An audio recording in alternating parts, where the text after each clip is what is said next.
নমস্কার, life with Shipra চ্যানেলে আপনাদের সবাইকে স্বাগত জানাই। আজকে আমি বানাচ্ছি নিরামিষ আলুর দম। এই নিরামিষ আলুর দম বানানোর জন্য আমি একটা ভাজা মশলা তৈরি করে নেব।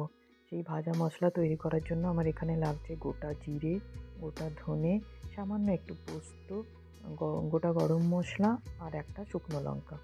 আমি 3টে এলাচ, 3টে লবঙ্গ আর একটা ছোট্ট টুকরো, এক টুকরো দারচিনি নিয়েছি।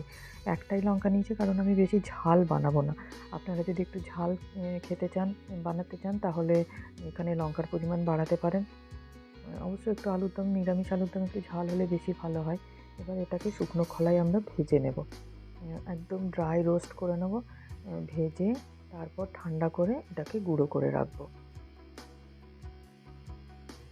এই আমার ভাজা হয়ে গেল। এটাকে ঠান্ডা, আমি একটা প্লাস্টিকের ট্রেতে ঠান্ডা করতে দিয়ে দিয়েছি, আমার হাতের কাছে ছিল তাই। আপনারা একদম করবেন না, এটা কাঁচ বা স্টিলের প্লেটে রাখবেন। এবার আমি গ্রেভি বানানোর জন্য একটা পেস্ট বানিয়ে নেব। সেটার জন্য লাগছে টমেটো, কাজু বাদাম, আদা। আমি এখানে 2টো বড় মাপের টমেটো নিয়েছি। এখানে আপনারা 4 মগজও দিতে পারেন। আমার কাছে ছিল না হাতের কাছে, সেজন্য আমি দিইনি। ছোটো বাটিটাতে আমার ধরছে না। একটু কমিয়ে রেখে দেবো, তারপর একটু ওটা ঘুরিয়ে তারপর বাকিটা আরও মিক্স করবো। পেস্টটা আগে বানিয়ে নিই, তারপর আমি বাকি রান্নাতে যাব। পেস্ট হয়ে গেছে বানানো। এবার আমি সেদ্ধ করে যে আলুগুলো রেখেছি তাতে একটুখানি নুন আর হলুদ মিক্স করে নেব। আমি আলুগুলো আগে থেকে সেদ্ধ করে রেখেছি। আপনারা যেহেতু আমি কম তেলে রান্না করব, আপনারা চাইলে আলুগুলো নুন হলুদ মাখিয়ে ফ্রাই করে নিতে পারেন। তাতেও তো 80% সেদ্ধ হয়েই যায়। আমি সেদ্ধ করে নিয়েছি আগে, তাতে একটু তেলে ভাজলেই হয়ে যাবে। বেশি আমি ডিপ ফ্রাই করব না, আমি জাস্ট একটু লাল লাল করে ভেজে নেব। খুব বেশি ভাজার দরকার নেই, অ্যাকচুয়ালি আমি একটু তেল কম খাই, সেই জন্য। কড়াই বসিয়ে দিয়েছি, কড়াইয়ে অল্প পরিমাণে একটু তেল দিয়ে আগে আলুগুলো ভেজে আমি তুলে নেব। তাহলে আলুগুলো ভেজে নিই। তেল দিয়ে দিলাম, এবার আলুগুলো এটার মধ্যে দিয়ে দেবো।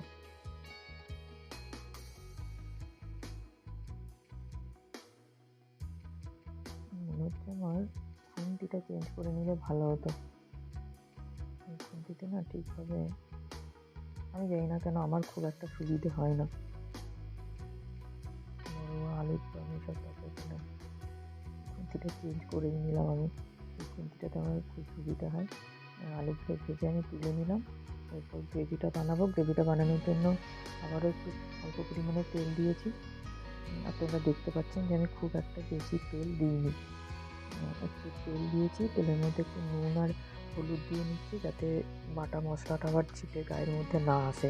অনেকেই বলেন তেলের মধ্যে হলুদ দিলে কালার খারাপ হয়, কিন্তু বিশ্বাস করুন, হলুদটা যদি পুড়ে যায় তাহলে খারাপ হয়, আদারওয়াইজ কিন্তু খারাপ হবে না। দেখুন আমার তরকারির কালার কিন্তু একটুও খারাপ হয়নি। হলুদটা যদি একটু কালো কালো হয়ে যায় তখন তার সবজির কালারটাও কালো হয়ে যায়, কিন্তু আমি হলুদটা দেওয়ার সাথে সাথে মশলাটা দিলাম বলে আর কালারটা খারাপ হয়নি।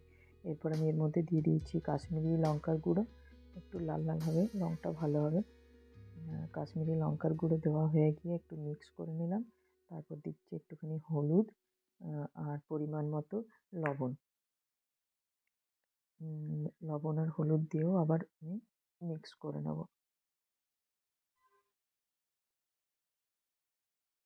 মিক্স করে বা মশলাটা ভালো করে কিন্তু কষাতে হবে, একদম তেল ছেড়ে আসবে ওই পর্যন্ত কষাতে হবে।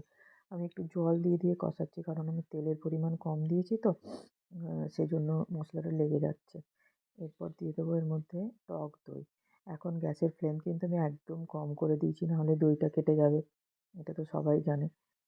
এবার দইটা মিক্স করে তারপর আমি ভাজা মশলাটা দেবো। দইটা ভালো করে মিক্স করে নিই। সাদা সাদা রয়ে গেছে, দই মিক্স হয়ে গেছে। এবার আমি ভাজা মশলাটা একটু বেশি পরিমাণে দিলাম, কারণ এর মধ্যে আপনারা বুঝতে পারছেন ধনে জিরে কোনো কিছুই পড়েনি, এই ভাজা মশলাটাই সব কিছু, সেজন্য মশলাটা একটু বেশি করে দিতে হবে। একটু বেশি করে মশলাটা দিয়ে আবারও একটুখানি মিক্স করে আলুগুলো দিয়ে দিলাম। এবার আলুগুলো কিন্তু খুব সাবধানে মিক্স করতে হবে মশলাটাতে, না হলে আলুগুলো ভেঙে যেতে পারে। তো মশলাতে আলুগুলো মিক্স করে নিচ্ছি। 3টে গোটা কাঁচা লঙ্কা দিয়ে দিলাম, পরে আমরা খাবো এটা সেজন্য। তারপর জল দিয়ে দিচ্ছি। জলটা আপনারা পরিমাণ মতন দেবেন, যেরকম জল লাগবে সেরকম। আমি একটু বেশি দিচ্ছি কারণ আমার একটু মানে গ্রেভিটা বেশিই লাগে আমাদের রাত্রে রুটি খাওয়ার জন্য। আর এটা আমি ডিনারে বানাচ্ছি। তো সেইজন্য আমার একটু বেশি জল লাগবে। এবার জলের মধ্যে মশলাটা, আলুগুলো ভালো করে মিক্স করে নেব।